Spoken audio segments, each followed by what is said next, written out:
नमस्कार मित्रांनो, मराठी माणूस प्रदीप गणेशोत्सव आला आणि गणेशोत्सवामध्ये आपण सर्वजण कुठे ना कुठेतरी जाण्याच्या तयारीमध्ये असतो आणि खास करून देशातली किंवा विदेशातली लोक ज्यांना गणेशोत्सव पाहायचा असतो ती खास करून कुठे जातात तर ती येतात मुंबईमध्ये. कारण मुंबईचा गणेशोत्सव म्हटलं की जगभरामध्ये दखल घेतली जाते. मोठमोठे फॉरेनर्स आणि सगळी लोक तिथे येतात कारण तो जो फेस्टिवल आहे किंवा तो जो आपण उत्सव म्हणतोय तो मुंबईमध्ये त्याची जी काही झगागी असते ती अत्यंत मोठ्या प्रमाणामध्ये असते. आणि त्यातलं खास वैशिष्ट्य म्हणजे काय तर ही नामांकित असलेली मंडळ, नामांकित जी मंडळ म्हणजे लालबागचा राजा असेल, बाकी सगळी मोठी मोठी मंडळं असतील, इथं ही लोक येतात, इथं दर्शन घेतात. म्हणजे देश विदेशातून लोक, त्यांना असं वाटतं की इथं आल्यानंतर नवस पावला जातो किंवा आपल्या ज्या काही इच्छा आहेत त्या पूर्ण होतात. पण लालबागच्या राजाला जायच्या आधी हा व्हिडिओ मी जे काय सांगतोय ते जरा व्यवस्थित ऐका, कारण हे अत्यंत महत्वाची गोष्ट आहे. कारण लालबागच्याच राजाला का जायचंय, कधी आम्ही याचा विचार केलाय का? काय हे समाजामध्ये काय हे नक्की मोठं होत गेलं? मी काय तिथं जाऊच नका असं म्हणत नाही, पण त्याच्या मागच्या सगळ्या गोष्टी आम्हाला समजून घेतल्या पाहिजेत, तर आणि तरच आम्हाला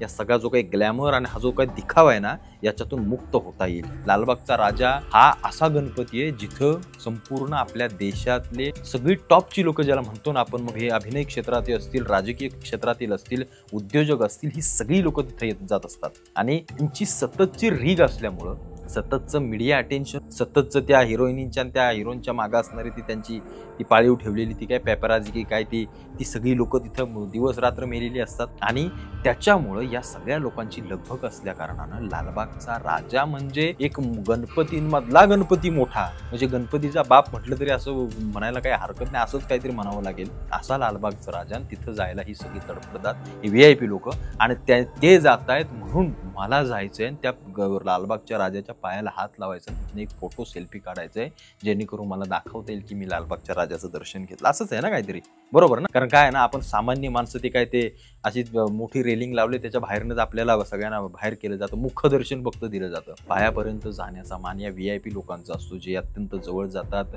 पूजा वगैरे करतात, त्याच्या मनापासून पाया वगैरे पडतात. आपण सामान्य लोक रस्त्यावरून गर्दीत कुठेतरी फोटो काढतो, एखादा जास्त करून फोटोतच आपला टाइम जातो परत फिरून येण्यात, आणि कुठेतरी सेल्फी वगैरे काढायची, थोडं दर्शन वगैरे घेतलं तर घेतलं, मनापासून येतं, असेच का बुक्की धक्के मारत आपल्याला बाहेर काढलं जातं. पण आपण धक्के खायला जातो कशाला, आम्हाला प्रश्न तुम्हाला विचारायचा. कारण सगळ्यात महत्वाची गोष्ट, ह्या लालबागचा राजा मोठं होण्याच्या मागचं कारण म्हणजे त्याला मिळालेला ग्लॅमर, आणि तो कुणामुळे मिळाला तर या सेलिब्रिटी लोकांमुळे मिळाला. म्हणजे वर्षभर आम्ही 11 दिवसाचा गणेशोत्सव सोडून वर्षभर कुठल्या संकष्टी चतुर्थी, अंगारक चतुर्थी, किती चतुर्थ्या येऊन जातात आणि काय काय होऊन जातं, आम्हाला त्याच्याशी काही घेणं देणं नसतं, ते माहिती नसतं आम्हाला फक्त एक गणेश चतुर्थी, दुसरी आपली अनंत चतुर्दशी एवढंच माहिती असतं. बाकी ते काय आम्हाला सांगू नका, कुठला उपवास धरायचा काय करायचं, ते तर त्याच्याबद्दल आम्हाला माहितीच नाही. आमच्या अष्टविनायक किती जणांनी फिरलेत याच्याबद्दल आम्हाला साधं सांगता येत नाही की अष्टविनायकांच्या गणपती कुठे कुठे.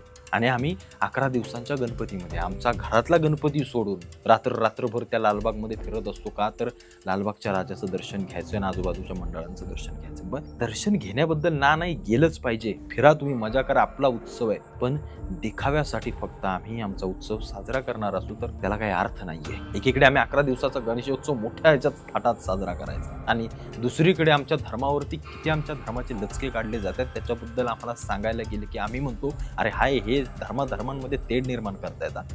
आमची मंदिरं हे वक्फ बोर्ड आणि हे सगळे जिहादी लोक हातात बळकवतायत, त्याला रंगबिंग फासून नको त्या सगळ्या गोष्टी करतात. तिथं आमच्या धर्माची मोडतोड होत नाही. आमची गो हत्या केली जाते, म्हणजे जे श्रीकृष्ण सांगतात की गायीमध्ये सगळ्या देवदेवतांचा वास होत असतो, ती गायी आमची लाखो गाया आमच्या मशीनवरती कापल्या जातात.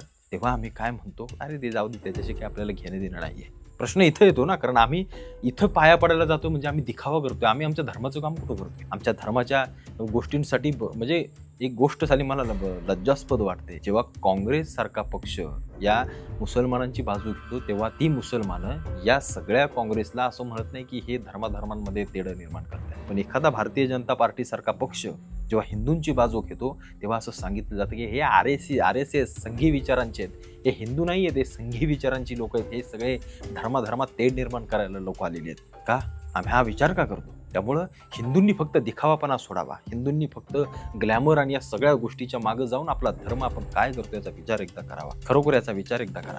कारण मला माझ्या मनातून नेहमी असं वाटतं की आम्ही जर मनातून आमचा धर्म पाळणार नसू तर फक्त दिखाव्यासाठी आमचा धर्म जर लोकांना दिसणार असेल तर तो धर्म हळूहळू लयाला जाईल एवढं फक्त लक्षात ठेवा. कारण आम्ही हे सगळं दिखाव्यासाठीच करतोय. आम्हाला कशाची आस्था आहे आम्हाला?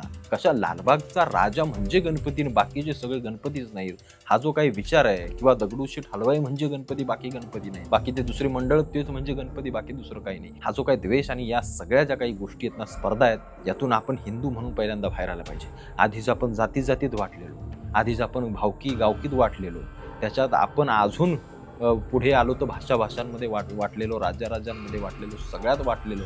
त्यात आम्ही देवही आमचे वाटून घेतले, ह्या मंडळाचा वेगळा, त्या मंडळाचा वेगळा, हा राजा वेगळा, या गल्लीचा राजा वेगळा, त्या नगराचा राजा वेगळा. सगळ्या गोष्टींमध्ये फक्त हिंदू वाटतच राहिलाय, आम्ही एक कधीच नाही आहोत. त्याच्यामुळे विचार करा, जाण्याबद्दल दुमत नाहीये, फक्त जाताय ज्या गोष्टीसाठी ना, ती गोष्ट म्हणजे मला असं वाटतं लालबागचा राजा रस्त्यावरून पण दिसत असावा, त्या गेटमधून तिथूनही दर्शन घेतलं तरी तो लालबागचा राजाचा. किंवा कोणत्याही मंडळात जा किंवा कुठेही तुम्ही काही करा, पण धक्काबुक्क्या खाण्यासाठी तिथं जाऊन सगळ्यांनी झोंबी उडवण्यासाठी असं काही वेगळे पण नाहीये तिथे. फक्त तो हिरो जातोय, तो हिरोईन जाते, तो नेता जातोय म्हणून आम्हाला जायचंय, म्हणून आम्हाला तिथं जाऊन आमचं फोटो दाखवायचंय, यात काही अर्थ नाहीये. परंतु जसे तुम्ही इथं जाऊन धक्काबुक्की लाईनी खाताय ना, तसं कधीतरी धर्माच्या गोष्टींसाठी रस्त्यावर उतरा.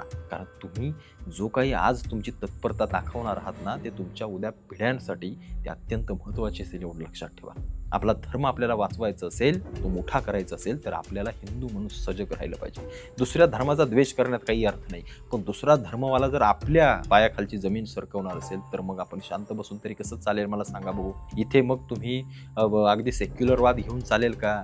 नाही चालणार. छत्रपती शिवाजी महाराजांनी हे केलं नाहीये. जिथं जिथं वेळ पडेल तिथं तलवारी काढून समोरच्याची मस्तकं छाटण्याचं काम केलंय, तेव्हा आणि तेव्हाच धर्म टिकतो, एवढं लक्षात ठेवा. त्यामुळं लालबागच्या राजाला जाताय, या सगळ्या मोठ्या मंडळांना जाताय, काळजीपूर्वक जा. गर्दी नसेल तर जा, गर्दी असेल तर काही जायची गरज नाहीये. आपला इथूनच लांबून मनापासून पाया पडा. देव आपण म्हणतो देव चराचरामध्ये, तसंच देव आपल्या चराचरामध्ये देखील आहे.